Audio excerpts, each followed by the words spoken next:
Bonjour à tous et bienvenue mes amis pour cette petite vidéo en deux parties. Une première partie dramatique, dans quelques instants une deuxième partie, allez, un peu plus humoristique, quoique, car apparemment certaines personnes ne doutent absolument de rien. On va voir ça dans quelques minutes. Donc la première partie, vraiment dramatique là, puisqu'on apprend donc la mort d'un militaire français en Irak. Donc apparemment il y a des militaires français en Irak qui seraient donc là pour lutter contre le terrorisme, si j'ai bien compris.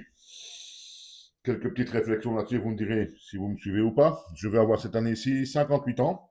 Tiens, dites-moi une fois l'âge que vous avez en commentaire, comme ça, on se connaîtra encore un petit peu plus.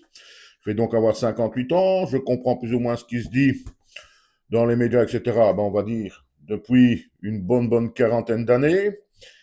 Et dans cette région, je n'ai jamais entendu parler que de terrorisme, conflits, guerres, génocides, etc. dans la région du Moyen-Orient. C'est pas du complotisme de le dire. Les médias sont là pour le prouver. C'est comme ça tout le temps. Qu'est-ce qu'on a besoin, Européens, Français, etc., d'aller sécuriser, d'aller lutter contre le terrorisme là-bas? Vous allez me dire, il y a le pétrole. Mais ça, croyez-moi, les Américains s'en occupent. Parce qu'en Irak, les Américains, ils sont quand même uniquement pour le pétrole. Hein, depuis 2001, encore un peu plus, puisqu'ils ont été attaqués apparemment par des Saoudiens, mais eux ont décidé d'attaquer l'Irak. Allez comprendre, soit, c'est encore autre chose. Puis, intervention d'Emmanuel Macron. Ah, la famille doit être contente, il remet ses condoléances, etc. Il qualifie cet acte de honteux, etc. également.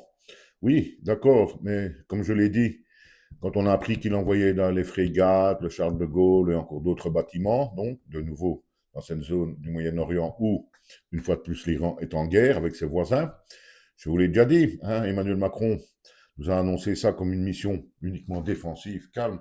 Je vous l'ai dit, il n'y a rien à faire, ces gens-là.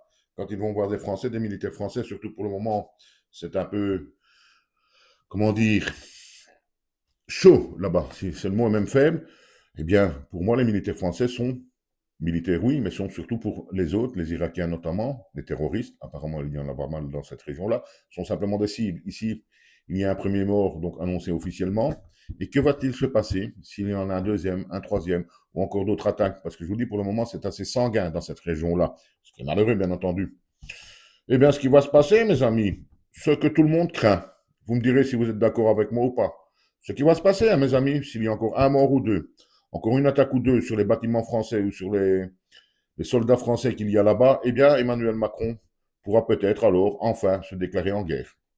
C'est une crainte que j'ai, c'est une crainte, je pense, que vous avez également, et on se demande quand même au final si c'est pas ce qu'ils recherchent. N'oublions pas 2027, la possibilité extrême donc de reporter des élections si la France est quelque part en guerre. En tout cas, quoi qu'on en dise, un homme a perdu la vie, un Français a perdu la vie en Irak, alors que la France n'est pas en guerre avec l'Irak. Ça, un jour, il faudra me l'expliquer.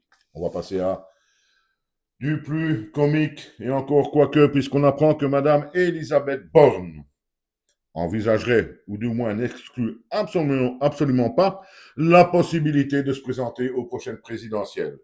Quelque part, elle y croit, notre chère Elisabeth Borne. Et là, la seule et unique réflexion que je me suis faite, c'est, mon ami Elisabeth, toi, tu n'es certainement pas au courant de ton taux de popularité en France qui doit être très proche de zéro. Parce qu'à part sa famille, je n'ai jamais vu de commentaires positifs sur Elisabeth Borne. Mais apparemment, ça, elle ne sait pas.